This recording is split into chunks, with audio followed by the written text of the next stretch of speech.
Once I tried to walk my dreams and put my mind to only flesh and bone and overt physicality of schemes.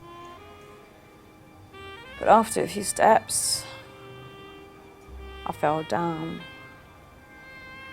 All my muscles, sinews, nerves, and will were powerless to put me on my feet.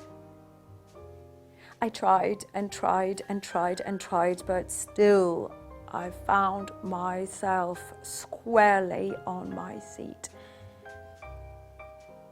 All my efforts, having all my sweat, which I had pre-invested, were futile. But I had learned that frustration and fret are never helpful, even for a while.